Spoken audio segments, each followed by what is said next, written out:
Academia Central Kung Fu Wushu.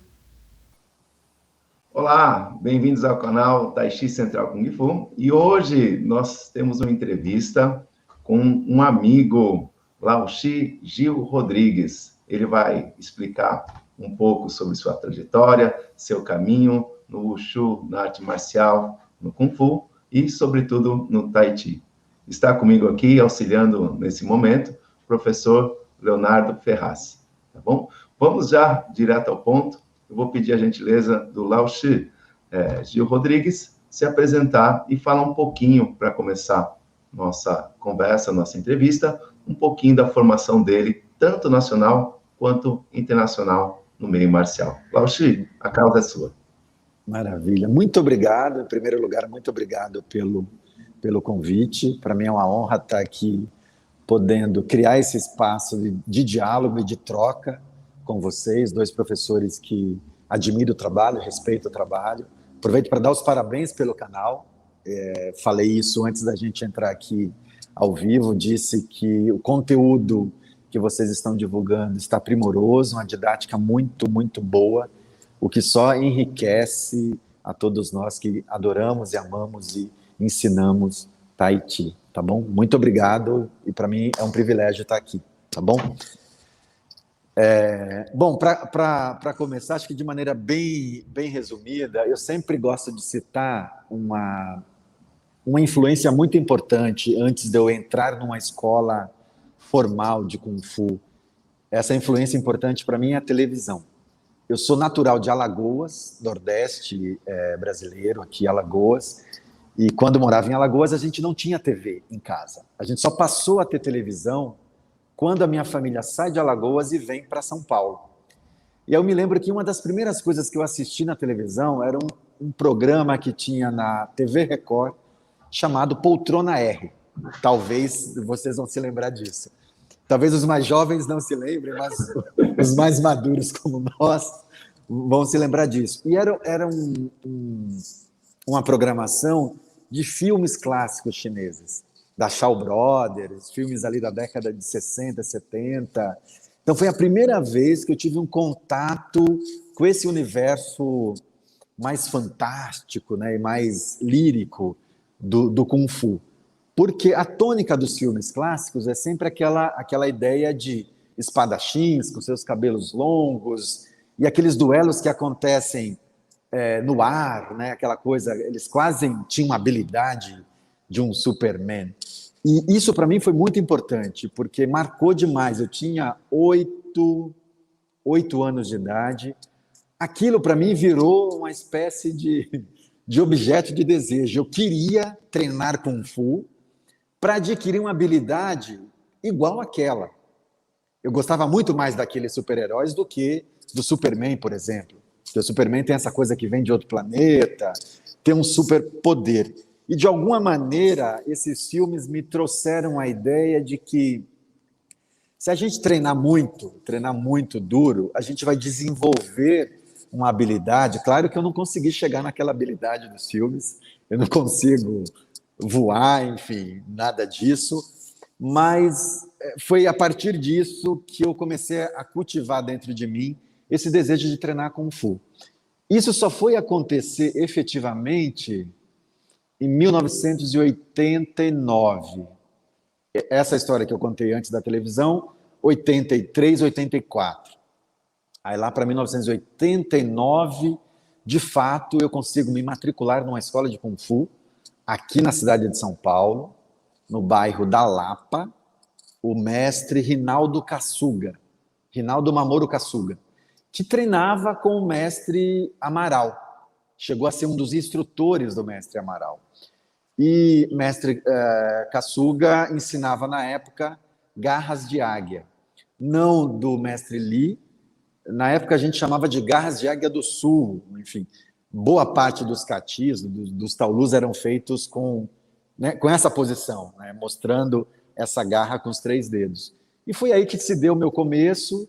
Comecei mais ou menos com os 13 anos, 12 para 13 anos de idade, no Kung Fu. Na época a gente tinha aquelas sessões de aula de Kung Fu de 2 horas, né?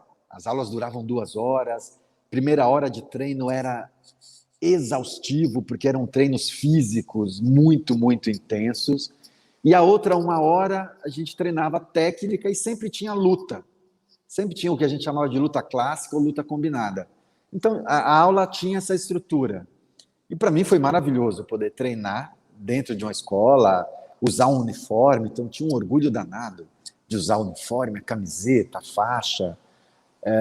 E aí, com 15 para 16 anos, eu comecei um processo de pesquisa muito pessoal, querendo entender como é que se dá essa questão do Qi.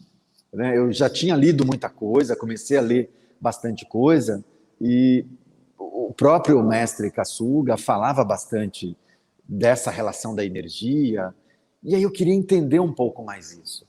E eu comecei a questionar, bom, mas o Kung Fu não pode ser somente chute, soco, essa coisa externa. Tem que ter alguma outra coisa. E aí, por conta disso, comecei de maneira autodidata, comprando livros. Eu lembro que eu comprei um primeiro livro de Qigong, da Sônia Amaral, e por meio desse livro eu comecei a fazer algumas práticas individuais, a começar pelo Udi, né, pelo Jianzhuan, pela postura da árvore, e ali eu comecei não sei se eu estava muito sugestionado, mas comecei a sentir o corpo aquecendo, a palma das mãos mais quente, comecei a fazer, na época eu fazia também, estudava também Tuiná, e comecei a aplicar massagem seguindo um pouco essa orientação. E por conta dessa curiosidade, eu encontrei o Tai Chi. Encontrei um livro, primeiro de Tai Chi, que é muito bom, da Catherine, uma francesa, e esse livro foi me aproximando do Tai Chi. Até que com 16 anos, efetivamente eu começo a praticar Tai Chi, dentro da escola de Kung Fu ainda, do mestre Rinaldo. Eu já era instrutor, já era um auxiliar de instrutor na academia, já ajudava ali nas aulas.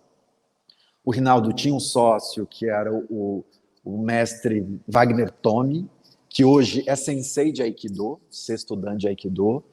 Então, ele me dava aulas também de Kung Fu e ele virou meu primeiro professor de Tai Chi.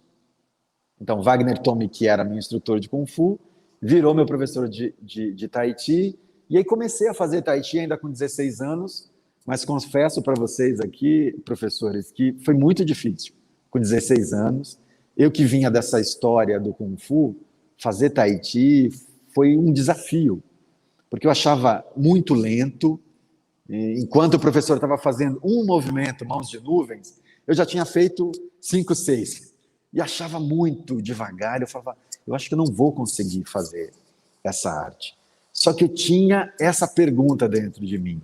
Eu queria entender como é que se processava esse trabalho mais interno.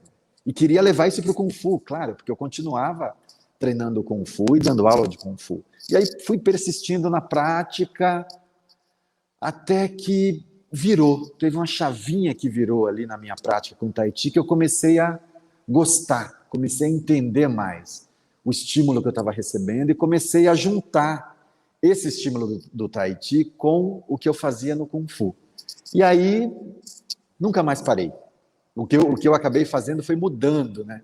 Eu comecei treinando estilo Yang, uma variação do estilo Yang, não o tradicional, mas um estilo Yang do mestre Ma, que era um mestre que estava na Argentina, ensinou o professor Roque Henrique Severino, saudoso professor Roque, e o mestre Lalo também aqui em São Paulo.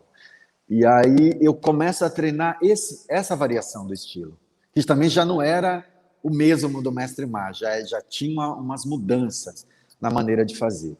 E aí fui treinando durante muito tempo, virei também instrutor de Tai Chi sob a orientação do mestre Wagner Tome.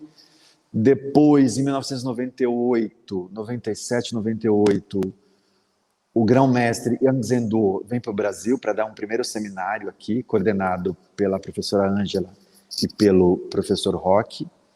E aí, curioso que sempre fui, falei com o meu mestre, né, perguntei se tinha algum problema eu participar do seminário. Ele falou, não, por favor, participe. E para mim foi muito bom ter encontrado o mestre Yang Zhendou nessa época, Porque eu não tinha a intenção de mudar de estilo, de deixar de fazer o estilo yang tradicional e mudar para o tradicional. O que eu queria era entender princípios e fundamentos, tipo Ancons. Eu queria entender como é que, de maneira tradicional, é ensinado o Tai Chi, como é que eu posso trazer isso para a minha prática. Porque eu estava absolutamente satisfeito com isso. E fiz isso, fiz essa prática, e foi muito boa, muito importante para o meu processo de maturação com Tai Chi. Depois disso, eu sigo dando aulas de Tai Chi aqui em São Paulo, lanço um projeto gratuito de Tai Chi Chuan na Freguesia do Ó, que é o bairro que eu morava até então, um projeto dedicado a ensinar de maneira gratuita Tai Chi para os mais velhos, homens e mulheres acima de 65 anos. Eu me lembro que na minha primeira aula, nesse espaço, que é a Casa de Cultura da Freguesia do Ó, na primeira aula tinha 45 alunos. E eu tinha 21 anos de idade. Eu me assustei, porque fiquei muito preocupado, e elas não tinham hábito, tanto as senhoras quanto os senhores, não tinham hábito de atividade física, e eu não sou profissional de educação física, então eu fiquei com uma preocupação extrema em causar algum tipo de lesão, enfim. E falava sempre com o mestre Wagner, ele falou, não, vai tranquilo, mantém o coração sincero, que a tendência é que vai fluir bem. E foram 10 anos nesse espaço, mais de 1.200 alunos passaram por esse espaço durante esse período que eu estive. Isso numa época que o Tai Chi, não existia Tai Chi Chuan nas periferias, nos bairros mais pobres da capital de São Paulo. Era sempre uma coisa muito de bairros mais nobres. Então, isso era um outro incômodo que eu tinha. Como eu sou de bairro periférico, então eu sempre questionava, não, isso tem que ser acessível, as pessoas têm que ter acesso a essa arte. Hoje a realidade é absolutamente outra. Hoje a gente tem Tai Chi Pailin no SUS, em UBSs, a gente tem Tai Chi em casas de cultura, nas praças, então isso é maravilhoso, essa possibilidade de acesso. Então esse foi uma outra grande escola para mim, essa experiência de 10 anos, ensinando para os mais velhos, e depois a gente acabou criando um grupo de jovens também, então foi algo muito importante para mim. Passou um tempo, eu continuei super curioso com o Tai Chi, aí uma outra pergunta que sempre me acompanha é essa dimensão da marcialidade, né? A gente sabe, do ponto de vista histórico, o Tai Chi Chuan é uma arte marcial, e todo mundo questiona, mas como assim uma arte marcial, movimentação lenta, daquele jeito, como é que pode ser uma arte marcial? E aí essa era uma outra pergunta que sempre me acompanhou, desde a minha juventude lá, minha adolescência, e sempre que eu viajava para fora, tive uma oportunidade de ir para a Argentina, e sempre que eu falava para chineses que eu treinava Tai Chi, eles me perguntavam, você treina Tui Shou? Eu falava, um pouco. Não, tem que treinar Tui Shou. Se você quer entender o Tai Chi do ponto de vista marcial, tem que treinar Tui Shou.